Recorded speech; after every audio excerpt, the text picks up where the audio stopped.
Haya, yes, habari mwananchi. Leo nimeona tuingilie mambo ya watoto wetu, kwa sababu tumeweza kujipata kwa shida, na ni kwa shida ya roho ya kukosa upendo, roho wa kukosa upendo katika wazazi wetu. Wazazi wetu hawana upendo na watoto wasio wao. Wazazi wetu hawana upendo na watoto wasio wao.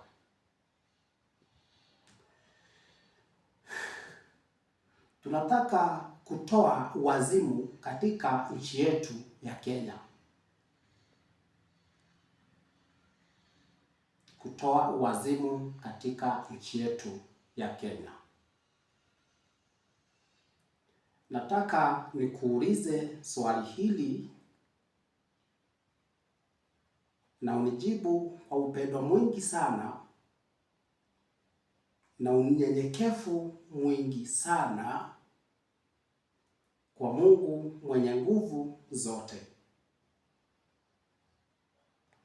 Hebu ona,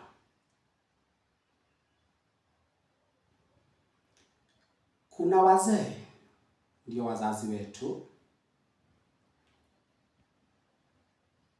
Wewe ni mzee na unajiitanisha na kuwa mzee.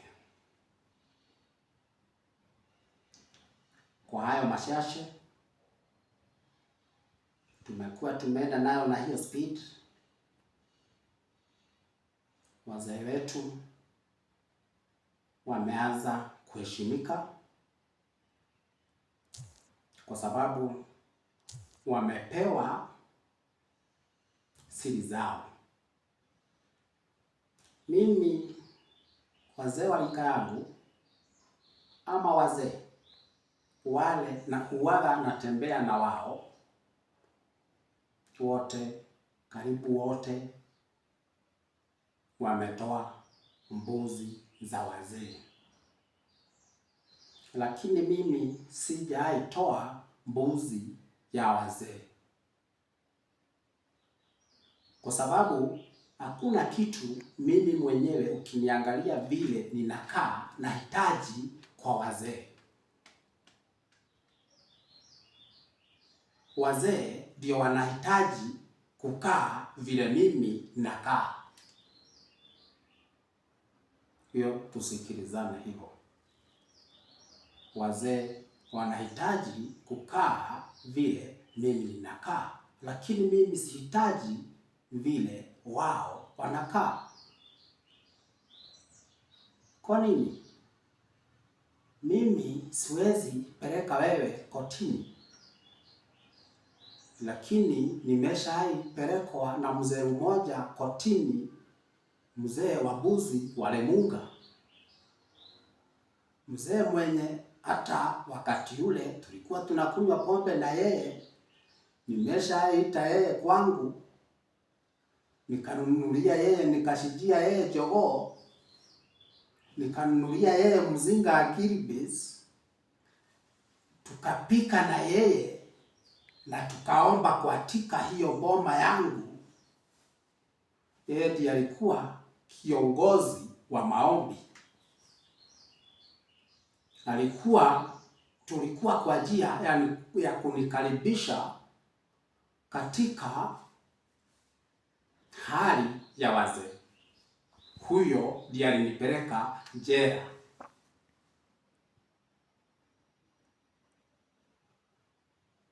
Kwa kukosa upendo. Na mimi mwenyewe ndiye nimemuonyesha upendo.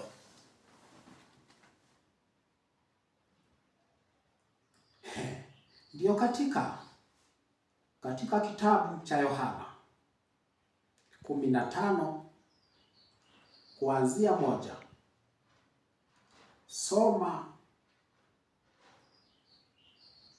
hiyo maneno ya vile Yesu Kristo anayesema, ate mimi ndiye nilikuwa wa kwanza kudharauliwa. Kwa hivyo ikiwa wewe umedharauliwa kiwango changu, Mungu akuokoe. Mungu anakupenda. Niliwekwa jela na mtu na akaniweka jela kwa sababu kesi iliisha na nikamshinda, na hakukuja kuniondolea kesi. Hiyo kifunga, washa nikwambie vile nilifungwa. Niliambiwa nimekufunga mwaka moja ama fine ya 10,000 au nimekufunga mwaka na hiyo kifungo ianze ile siku uliingia jela. Hiyo kifungo yake nilifungwa ama kiliisha mwezi wa 10, nikiwa na mwezi wa 10. Kwa hivyo hata ikumaliza mwaka.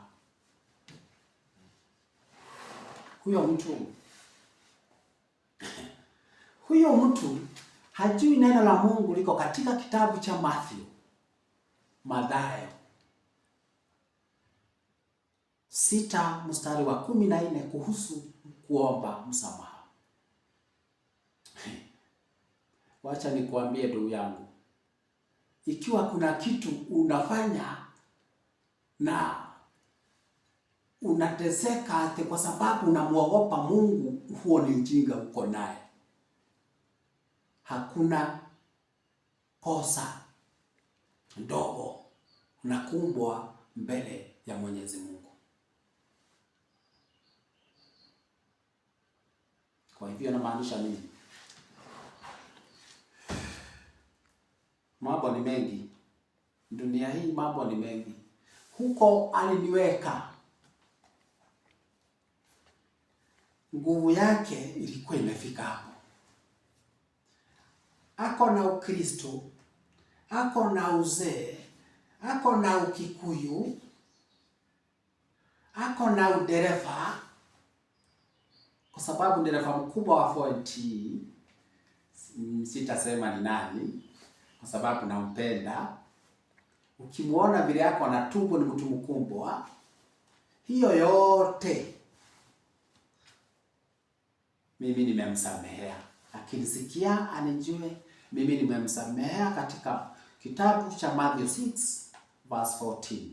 Kwa sababu inasema, msipo wasamehe wadeni wenu, hata Baba wenu wa mbinguni hata wasamehe ninyi pia.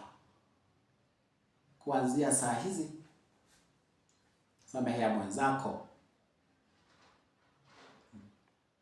na watu warudiane. Katika Matthew 6 verse 14 hapo mpaka 16 usikie maneno ya Mwenyezi Mungu. Hapo 15 Matthew 6 verse 14, omba msamaha. Pole kwa diversion. Nimedivert kidogo kwa sababu kuna upendo na kuna raha. Kila mtu unajikuta wewe ni mwanaume. Hakuna mwanaume ako na uhusiano mwema na baba yake. Ikiwa wewe mwanaume unakunywa pombe mpaka asubuhi, ukipata kibarua pesa zako lazima ukunywe mpaka ziishe, ili hali urejee makazini, hiyo sio pombe ya laana, hiyo ni laana ya babako. Fanya haraka. Wewe unakunywa mpaka asubuhi, wewe unakunywa pombe. Ukikunywa pombe lazima uchape bibi yako. Hiyo sio pombe ya baraka. Ndio unaona matajiri ndio wanakunywa pombe ile mingi sana. Wewe unakunywa pombe ya pesa ya chini na unalewa. Na hiyo kulewa kwako unapeleka vita kwako nyumbani. Kukunywa pombe ya tajiri ya pesa mingi, hiyo pombe inapeleka baraka kwao na upendo mwingi. Kwa hivyo wewe unaendelea kuumizwa na laana. Kuja kwangu. Kuja na njia ya 0726 411 571. Kuja kwangu nikupeleke. Tuondoe hiyo laana ya baba yako. Wewe nimekupata wewe. Umeajiriwa kazi. Roho wa Mungu wa shetani akakuingia. Ukaanza kutusi baba yako aliyekuzaa. Wewe uko na bahati sana. Mungu amekuokoa. Hebu usome katika Waibrania 9 mstari 18 mpaka 28. Uone kila kosa na kila dhambi lazima usamehewe kwa njia ya kumwaga damu. Kwa hivyo wewe umekosana na baba yako. Usindanganywe na mtu. Usipigie baba yako. Wacha nikusaidie hapa kwanza. Kwa sababu umeponywa. Umesamehewa katika Matthew 6 verse 14. Umesamehewa. Hebu fanya heri. Ukishafanya heri, uende nyumbani kwenu ama upige simu. Uambie baba yangu, mimi ni mtu fulani. Mimi ni Kamau. Mimi ni Njoroge. Hii majina wewe nikikutaja uyasikia yako na uko kwa hali hiyo, utatuma sadaka yako kwa 0726 411 571. Wewe Njoroge, wewe Kamaina, wewe jina yote umejisikia nimetaja, tuma sadaka yako ya shilingi 100. Kwa sababu Mungu anakupenda. Mungu amekupenda katika Mathayo 6 mstari wa 14 kuhusu kuomba msamaha. Ate umeambia huyo mzazi asiposamehea mtoto wake, hata yeye hiyo kazi yote ya maisha akinitumikia itakuwa ya bure. Kwa sababu inasema wewe usiposamehea wale wawakosea, hata mimi kama mimi mwenye nguvu yote sitakusamehea hata mimi pia. Kwa hivyo enda na hiyo neno katika kwa mzazi wako, umsamehee, umuombe msamaha na umwambie kweli, baba, usiponisamehea hata ufalme wa mbinguni hutauona baba, kwa sababu wewe ni mwenye nguvu zote, mwenye nguvu, mwenye uzima. Hiyo ndio ile neno ilikuwa ya baraka katika kila wewe umesikia baraka. Kuanzia leo hutakuwa unakunywa pombe, unalala kwa club. Hutakuwa unakunywa pesa zinaisha, pesa zitakuwa za mipango. Hutaongozwa na pesa katika jina la Yesu. Wacha ndoa zirudi katika jina la Mwenyezi Mungu. Wacha ndoa zirudi katika jina la Mwenyezi Mungu. Endeleeni kupendana. Hiyo ni huduma inayopendeza Mungu. Endeleeni kupendana. Hiyo ni huduma inayompendeza Mungu. Enda katika kitabu. Mungu pea hawa watu upendo. Waonee huruma, wapatia upendo. Hawa watu hawana upendo, wapatia upendo Mwenyezi Mungu. Watu wenye wana upendo, mimi nawajua na wafahamu. Mtu mwenye ana upendo, mimi namjua kweli. Mtu mwenye hana upendo, huyo mtu huwa anaua. Mtu mwenye huwa ana upendo, huwa anaiba. Huyo mtu mwenye upendo lazima afanye kila kitu kinaitanishwa na maovu.